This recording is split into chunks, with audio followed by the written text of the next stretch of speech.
Hi everyone, this is me Chandra Chaudhary और आज हम करेंगे क्लास 12th बायोलॉजी। चैप्टर 8 चल रहा है, that is human health and disease.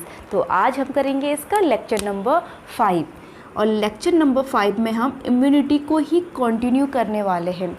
In previous video lecture हमने इम्यूनिटी पढ़ा था और ये कैसे वर्क करती है हमारी बॉडी पर। जब कोई बाहर का पैथोजेंस हमारी बॉडी में एंटर कर जाता है तो उससे लड़ने के लिए, उससे निपटने के लिए क्या मैकेनिज़्म होती है हमारी बॉडी में, ये सब हम डिटेल में स्टडी कर चुके हैं। अगर आपने वो वीडियो नहीं देखा है तो आप मेरे चैनल की प्लेलिस्ट पे आपको मिल जाएगा। तो चलिए आज हम आगे की कुछ बातें डिस्कस कर लेते हैं इम्यूनिटी से रिलेटेड। तो क्या क्या आज के की पॉइंट्स रहेंगे उन पे एक नज़र डालते हैं। तो आज इस वीडियो के अंत तक आप सीख जाएंगे सबसे पहले एंटीबॉडी। हालांकि हम एंटीबॉडी के बारे में हम कल पढ़ चुके हैं कि एंटीबॉडी कैसे काम करती है, ठीक है। थोड़ा सा आज हम इसकी डिटेल के बारे में जानेंगे, क्या इसके टाइप्स होते हैं इसके बारे में समझेंगे। ओके, सेकंड हम एक्टिव एंड पैसिव इम्यूनिटी के बारे में समझेंगे। वैक्सीनेशन एंड इम्यूनाइजेशन क्या होता है इसके बारे में भी सीखेंगे। एंड नेक्स्ट आपका ऑटो इम्यून डिजीज़ क्या होती है एंड आपकी एलर्जीज़ क्या होती है और एट लास्ट हमारी बॉडी में इम्यून सिस्टम कैसे बना हुआ है इसके बारे में सीखेंगे। ओके, तो चलिए बिना किसी देरी के स्टार्ट करते हैं आज का वीडियो लेक्चर। तो हमारा फर्स्ट टॉपिक हम ले लेते हैं एंटीबॉडी। अगर मैं कल के वीडियो लेक्चर की बात करूं यहाँ पर, तो हमने ये सीखा था जो बी आपकी लिम्फोसाइट्स होती हैं, बी सेल्स जो सेल्स होती हैं, उनमें से आपके जिस एंटीबॉडी जो बनाती हैं, ठीक है, उसे हम प्लाज्मा मेम्ब्रेन कहते हैं, ठीक है। आपके जो बॉडी का जो ब्लड होता है उसका एक जो पार्ट होता है प्लाज्मा सेल्स, मेम्ब्रेन नहीं प्लाज्मा सेल्स होती है। मेम्ब्रेन तो सेल की कवरिंग होती है, प्लाज्मा सेल उससे क्या बनती है आपकी एंटीबॉडीज़ बनती है, ठीक है। तो यहाँ पर अगर मैं एंटीबॉडीज़ की बात करूँ तो चलिए सीख लेते हैं कुछ मेन पॉइंट एंटीबॉडीज़, ठीक है। तो एंटीबॉडीज़ की अगर मैं बात करूं तो सबसे पहले आपको ये जानना ज़रूरी है, ये एक प्रोटीन है। क्या है? ये एक प्रोटीन है और ये जहाँ से फॉर्म्ड होती है, कहाँ से, आपके ब्लड का जो प्लाज्मा सेल है, ठीक है, कहाँ पर आपकी फॉर्म्ड होगी, ये आपके ब्लड में, ठीक है। ब्लड में जो प्लाज्मा सेल्स होती हैं वहाँ ये फॉर्म्ड होंगी प्लाज्मा सेल में, ठीक है, फॉर्म्ड। ओके, जैसे कि मैंने कहा एंटीबॉडीज़ जो है वो एक्चुअल में प्रोटीन है, वो ब्लड की प्लाज्मा सेल्स में बनती हैं, ठीक है। अब किस टाइप की प्रोटीन में ये बनेगी, तो ये सीरम प्रोटीन में बनती है, ठीक है। जो कैटेगरी है यहाँ पर प्रोटीन की वो सीरम प्रोटीन है, सीरम प्रोटीन है, जिसको कहा जाता है गामा, लिख नहीं रहा है मार्कर, गामा ग्लोबुलिन्स, ठीक है, गामा ग्लोबुलिन्स कहा जाता है। इस तरीके से हम कह सकते हैं कि जो एंटीबॉडी का अनदर नेम होता है वो आपका इम्यूनो ग्लोबुलिन्स भी कहते हैं, जिसे हम शॉर्ट में आईजी कहेंगे, ठीक है। इतनी बात क्लियर हुई, आई थिंक आप सभी को क्लियर हो गई होगी। ओके, चलिए अब बात करते हैं इसके स्ट्रक्चर की। स्ट्रक्चर वैसे मैंने कल भी आपको बताया हुआ था, आज और बता दूं, इसमें 4 आपके पेप्टाइड बॉन्ड होते हैं स्ट्रक्चर की अगर हम बात करें तो, ठीक है। स्ट्रक्चर की अगर बात करें तो कितने पेप्टाइड बॉन्ड होंगे? 4 पेप्टाइड बॉन्ड होते हैं, पेप्टाइड बॉन्ड। तो स्ट्रक्चर कुछ इस तरीके से होता है, देखिए 2 इसमें हैवी चेन के होते हैं, इसको हैवी चेन, और 2 आपके ऐसे लाइट चेन। तो टोटल कितने हो गए देखिए 1 2 3 4, तो 4 पेप्टाइड बॉन्ड हैं। तो आपके ये कहलाते हैं heavy chain, heavy chain, whereas छोटे वाले आपके कहलाते हैं लाइट चेन, ठीक है। अब यहाँ पर इनका यहाँ से कुछ स्ट्रक्चर इस टाइप से होता है जिसे कहा जाता है एंटीजेंस। जो फॉरेन एंटीजेंस है इसको कैप्चर करने का काम करता है, ट्रैप करने का, एंटीजेंस बाइंडिंग साइट, ठीक है। इतनी बात समझ में आ गई। कल जिसने वीडियो नहीं देखा है वो ज़रूर देख लेना, आपको समझ में आ जाएगा कि कैसे वर्क करता है। तो ये तो बात हो गई इसकी स्ट्रक्चर की, ठीक है, इतनी बात समझ में आई। ओके, अब बात करते हैं इसके टाइप्स की, आपके एंटीबॉडी के टाइप्स की। तो इसके लिए किस ट्रिक है, एग मैड। एग मैड करके आप याद कर सकते हो। अब एग मैड में देखिए क्या क्या टाइप्स हो गए, IgE। अब IG का मतलब आपको समझ में आ गया होगा कि मैं यहाँ पे IG क्यों लिख रही हूँ, इम्यूनोग्लोबुलिन्स, ठीक है, जिसका अनदर नेम एंटीबॉडी हम इन जनरल कहते हैं। तो IEE इससे हो गया। सेकंड आपका IgG, थर्ड हो गया आपका IgM, नेक्स्ट हो गया आपका IgA और आपका आफ्टरनेट IgD। तो these are the antibodies different types की। अगर मैं बात करूं तो सबसे पहले कौन सी एंटीबॉडी फाइट करने के लिए जाती है जब हमारी बॉडी में कोई एंटीजेंस, फॉरेन एंटीजेंस या फिर पैथोजेंस एंटर करता है, ठीक है, तो आपकी ये फर्स्ट फाइट, ठीक है, ये फर्स्ट फाइट करने के लिए जाती है और यही सबसे आपकी लार्जेस्ट भी होती है। स्मॉलेस्ट की बात करूं तो IgG स्मॉलेस्ट होती है, स्मॉलेस्ट, ठीक है। इतनी बात सबको समझ में आ गई, क्लियर है यहाँ तक, ठीक है। तो यहाँ पर हमारा जो पहला टॉपिक है आज की वीडियो लेक्चर का एंटीबॉडी, वो ख़त्म होता है। किसी को डाउट है तो कमेंट सेक्शन में आप पूछ सकते हैं। ओके, नेक्स्ट अब हम करते हैं एक्टिव एंड पैसिव इम्यूनिटी। आप इसका स्क्रीनशॉट ले सकते हैं, मैं इसे रफ करने जा रही हूँ, जल्दी से स्क्रीनशॉट ले लीजिएगा। ओके, अब नेक्स्ट टॉपिक है हमारा आज का, this is active and passive immunity, ठीक है। Active and passive immunity. अब देखिए एक्टिव इम्यूनिटी क्या होती है, ठीक है। हमारी बॉडी में कोई भी एंटीबॉडी, ठीक है, मतलब जिसकी बॉडी में एंटीजेंस गए होते हैं, एंटर करते हैं और उस पर्टिकुलर पर्सन की बॉडी में ही एंटीबॉडी प्रोड्यूस होती है, तो ऐसी इम्यूनिटी को हम कहते हैं एक्टिव इम्यूनिटी, ठीक है। तो आपकी क्या हो जाएगी यहाँ पे, antibodies produced in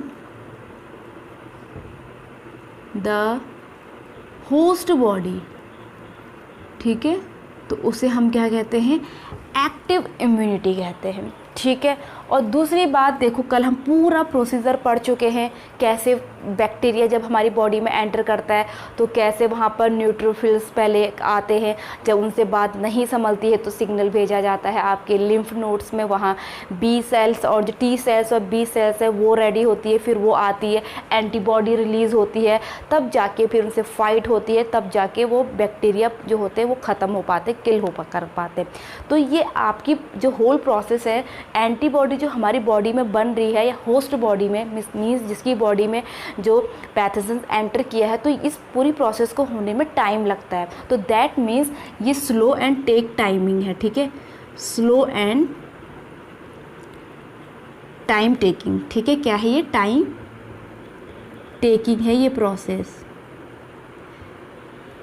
where as passive immunity क्या है, देखिए पैसिव इम्यूनिटी में जैसे हमें जब कोई चोट लग जाती है, ठीक है, जैसे लोहे की चीज़ों से, आयरन की चीज़ों से जब हमें चोट लग जाती है तो हम क्या करते हैं, वैक्सीन लगा लेते हैं उस पर्टिकुलर बीमारी से बचने के लिए, जिसे हम टेटनस बोलते हैं। तो वो रेडीमेड हम एक प्रकार से एंटीबॉडी अपनी बॉडी अंदर ले रहे हैं, तो वो आपकी कहलाती है पैसिव इम्यूनिटी, ठीक है। तो पैसिव इम्यूनिटी क्या हो जाएगी आपकी, रेडीमेड एंटीबॉडी, ठीक है। और क्योंकि उसी समय असर कर देती है तो ये कैसा करेगा, फास्ट रिस्पॉन्स होगा इसका, जबकि इसका स्लो रिस्पॉन्स होगा, इसका फास्ट रिस्पॉन्स होगा, ठीक है। यहाँ तक सबको क्लियर हो गया।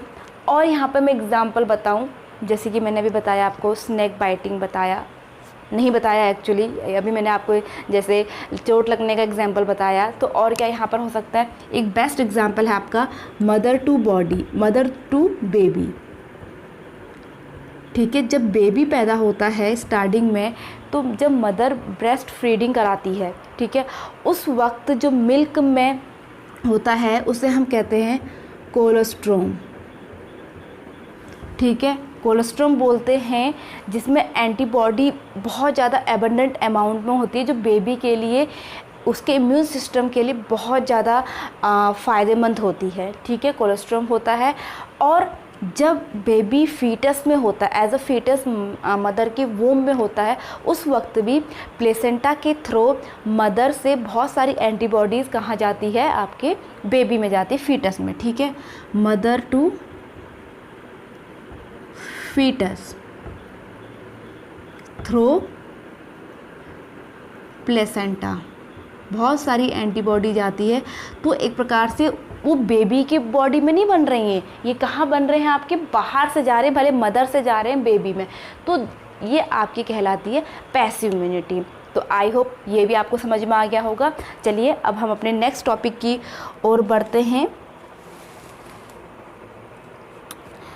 एंड यहाँ पर जो कोलेस्ट्रॉल में एंटीबॉडी होती है उसे कहा जाता है IgA।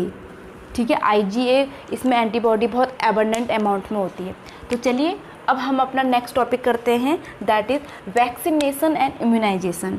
ये आपका टॉपिक नंबर 2 था, आज हमारा टॉपिक नंबर 3 है वैक्सीनेशन एंड इम्यूनाइजेशन। इम्यूनाइजेशन, अब ये क्या है, देखिए वैक्सीनेशन आपने सुना ही होगा, वैक्सीन लगाई जाती है। ठीक है, तो वैक्सीनेशन में क्या किया जाता है, जो आपका पैथोजेंस है जिसके बचाव के लिए वैक्सीन लगाई जा रही है, उसका ही कोई एंटीजेंस जो होते हैं उसकी बॉडी के बाहर से, ठीक है, बॉडी मतलब जो सेल्स होती है उसके बाहर से एंटीजेंस होते हैं ना, मैंने कल की वीडियो में आपको बताया था। तो वो एंटीजेनिक जो प्रोटीन होता है, या तो वो एंटर किया जाता है, या फिर इनएक्टिव जो पैथोजेंस है वो एंटर किया जाता है, या फिर आपकी वीक्ड। ठीक है, तो यहाँ पर कितने टाइप्स के पैथोजेंस हो गए। पहली बात तो जो आपका antigenic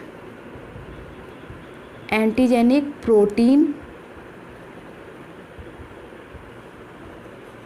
of the pathogens enter किया जाएगा या तो, ठीक है, या फिर आपका और इनएक्टिव वेरएस वीक्ड और कभी कभी किल्ड, ठीक है, मरा हुआ भी एंटर किया जाता है, इंट्रोड्यूस्ड इनटू बॉडी, इंट्रोड्यूस किया जाएगा। अब ये फॉरेन सेल्स आ गया हमारी बॉडी में, तो हमारा यहाँ पर इम्यून सिस्टम क्या हो जाएगा, अपने काम में लग जाएगा। और जहाँ पर अगर आपको याद है तो जो बी मेमोरी सेल और टी मेमोरी सेल है, फिर उसको याद रखती हैं, और जब एक्चुअल में कोई वो पैथोजेंस हमारी बॉडी में एंटर करेगा, क्योंकि मेमोरी सेल्स तो हमारी बॉडी में उसको रिकग्नाइज रखेंगी, तो उस पर एकदम से अटैक कर देंगी और उसको किल कर देंगी। तो ये होता है आपका वैक्सीनेशन। वैक्सीनेशन में कोई दवाई हमारी बॉडी में एंटर नहीं की जाती है, जबकि पैथोजेंस ही एंटर किया जाता है, या तो उसका एंटीजेनिक प्रोटीन एंटर किया जाएगा, या फिर पैथोजेंस को मरे हुए रूप में एंटर किया जाएगा, या वीक्ड किया जाएगा, या इनएक्टिव किया जाएगा। ठीक है, वेयर एज इम्यूनाइजेशन आपका एक प्रकार से पैसिव इम्यूनिटी है। ठीक है, ये क्या है आपकी पैसिव इम्यूनिटी, जो अभी हम पढ़ चुके हैं, जो डायरेक्ट रेडीमेड एंटीबॉडी इंट्रोड्यूस की जाती है। पैसिव इम्यूनिटी, जो मैंने अभी आपको एग्जाम्पल भी बताए, जैसे स्नेक बाइट कर लेता है, जैसे किसी को स्नेक ने बाइट कर लिया, तो उसका जो वैनम होगा, ठीक है, जहर होगा, उसके प्रति एंटीबॉडी हमारी बॉडी में एंटर कर दी जाएगी। तो ये काफ़ी फास्ट, ये कैसा रिस्पॉन्स है, फास्ट रिस्पॉन्स है, और शॉर्ट ड्यूरेशन के लिए होता है। ठीक है, इम्यूनाइजेशन में शॉर्ट ड्यूरेशन, ये नहीं होता कि स्नेक बाइट करा तो हमारी बॉडी में उस वक्त मतलब जो भी दवा एंटर करी तो हम ठीक हो गए, एंड नेक्स्ट टाइम फिर सांप जब बाइट करेगा, स्नेक बाइट होगा तो फिर हमारी बॉडी में एंटीबॉडी बन चुकी है, ऐसा नहीं होगा, फिर हमें इम्यूनाइजेशन कराना पड़ेगा। ठीक है, तो स्नेक बाइट इसका एग्जाम्पल हो गया। ओके, अब हम अपनी नेक्स्ट टॉपिक की ओर बढ़ते हैं जो है हमारा ऑटो इम्यून डिजीज़। तो इसको मैं रफ करने जा रही हूँ, स्क्रीनशॉट ले सकते हैं आप लोग। नेक्स्ट है हमारा ऑटो इम्यून डिजीज़। ठीक है, ये क्या है देखिए। सबसे पहली बात, हमने कल के वीडियो लेक्चर में आपकी इम्यूनिटी 2 टाइप्स की पढ़ी थी। एक इनेट इम्यूनिटी पढ़ी थी जो बर्थ से ही होती है, दूसरी एक्वायर्ड पढ़ी थी।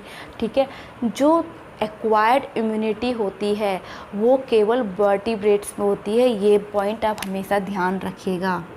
जो एक्वायर्ड इम्यूनिटी होती है वो केवल किन में पाई जाती है? वर्टिब्रेट्स में। ठीक है, अब आपको पता ही है एक्वायर्ड इम्यूनिटी की होल प्रोसेस, वही मैं बार बार रिपीट नहीं करना चाहती हूँ। जो बी सेल्स होती है, टी सेल्स होती है, कैसे वर्क करती हैं। ठीक है, फिर मेमोरी सेल्स बन जाती हैं जो रिकॉग्नाइज रखती हैं कि हाँ इतने साल पहले इसने हम पर अटैक किया था, अब ये वही है, हम वो डायरेक्ट अटैक कर लेते हैं फिर। ठीक है, तो यहाँ पर क्या होता है, कभी कभी, ठीक है, इसमें क्या होगा कि कभी कभी कुछ या तो genetically due to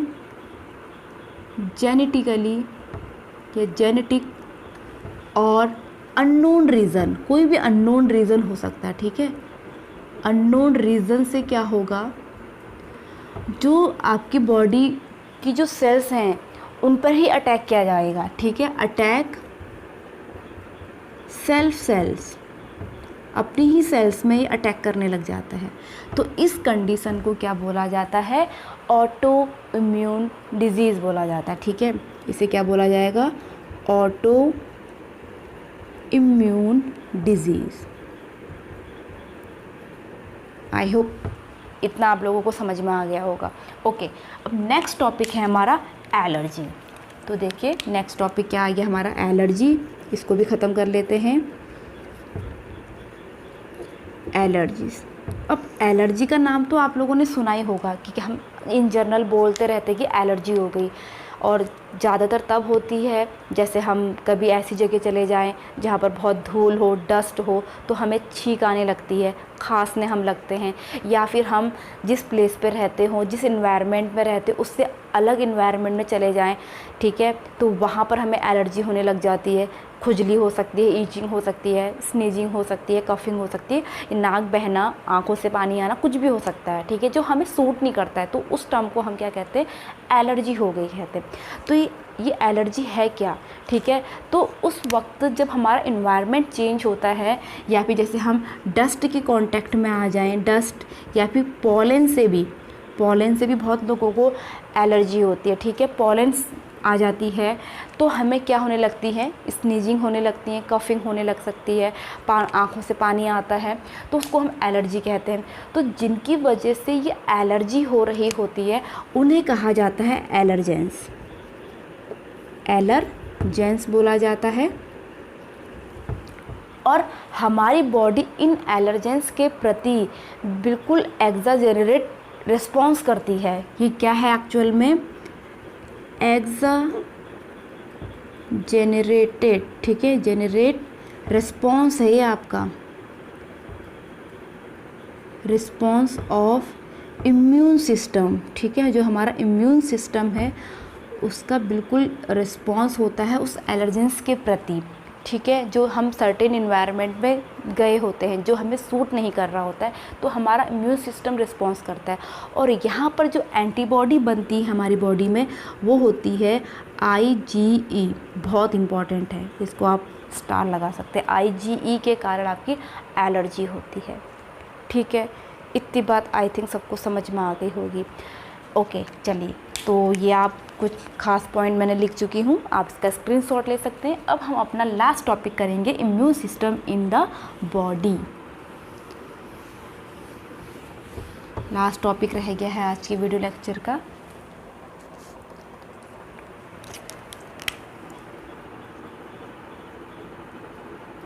immune system in the body. तो देखिए हमारी बॉडी में जो इम्यून सिस्टम है उसके लिए एक ऑर्गन है, वो है आपका लिम्फोइड ऑर्गन। ठीक है, क्या है वो? लिम्फोइड ऑर्गन्स हैं। ठीक है, अब ये ऑर्गन्स को 2 पार्ट्स में कैटेगराइज किया गया है। पहला है आपका प्राइमरी लिम्फोइड ऑर्गन। ठीक है, लिम्फोइड ऑर्गन, वेयर एज दूसरा जो है आपका वो है सेकेंडरी लिम्फोइड ऑर्गन। ओके, इतनी बात समझ में आई। अब प्राइमरी ऑर्गन की अगर मैं बात करूँ, इसमें आते हैं आपके बोन मैरो। ये आपका क्वेश्चन आ सकता है कि bone marrow primary lymphoid organ है कि सेकेंडरी है, तो ये आपका प्राइमरी है, बोन मैरो। दूसरा जबकि इसमें आता है आपका थाइमस। ठीक है, इसमें आते हैं आपके पहला स्प्लिन, दूसरा इसमें आता है आपके लिम्फ नोड, जहाँ बी सेल और टी सेल बनती हैं। ठीक है, लिम्फ नोड, और यहाँ पर आप लिख सकते हो टॉन्सिल्स, और स्मॉल पैचेस होते हैं स्मॉल इंटेस्टाइन में, स्मॉल इंटेस्टाइन, और आपका हो सकता है अपेंडिक्स। ठीक है, अपेंडिक्स, ये आपके सेकेंडरी लिम्फोइड ऑर्गन्स हैं। चलिए इनके कुछ मेन क्या वर्क देख लीजिए। तो जो बोन मैरो है, यहाँ पर आपकी ब्लड सेल्स फॉर्म्ड होती हैं, ब्लड सेल्स फॉर्म्ड होंगी बोन मैरो में। ठीक है, वेयर एज जो थाइमस हैं, यहाँ पर टी सेल्स मैच्योर होती हैं, टी सेल्स मैच्योर होंगी। और एक और इम्पॉर्टेंट चीज़, बर्थ के टाइम पर, ठीक है, एट बर्थ के टाइम पर इनका जो साइज़ होता है बड़ा होता है, लार्ज साइज़ के होंगे, लार्ज साइज़। और जैसे जैसे बड़े होंगे, ठीक है, जैसे जैसे इंसान की एज बढ़ेगी तो ये रिड्यूस इन साइज़ हो जाएंगे, रिड्यूस इन साइज़ हो जाएगा ये। ठीक है, ओके। नेक्स्ट, अब स्प्लिन की मैं बात करूं तो यहाँ पर आपके बनते हैं फेगोसाइट। ठीक है, लिम्फोसाइट एंड फेगोसाइट होते हैं। फेगोसाइट पता है ना, कल मैंने बताया था आपको, जो दूसरे सेल्स को खा जाते हैं, उसमें फेगोसाइट्स और लिम्फोसाइट्स होते हैं। और लिम्फ नोड में आपके क्या होंगे, जो बी सेल्स और टी सेल्स फॉर्म होते थे, बी टी सेल्स बनती हैं। ठीक है, बाकी इतने इम्पॉर्टेंट नहीं है। तो ये हो गया आपका इम्यून सिस्टम इन बॉडी, जो हमारा इम्यून सिस्टम बना हुआ है बॉडी में। तो आई होप आपका आज का जो होल वीडियो लेक्चर है वो कम्प्लीटली आप लोगों को समझ में आया हो, आपके लिए हेल्पफुल रहा हो, अच्छा लगा हो तो please hit the like, leave the comment, subscribe to my channel and press the bell icon. मैं मिलूँगी अपनी नेक्स्ट वीडियो के साथ जिसमें हम डिस्कस करेंगे एड्स को। ठीक है, तो तब तक के लिए स्टे ट्यून, बाय बाय।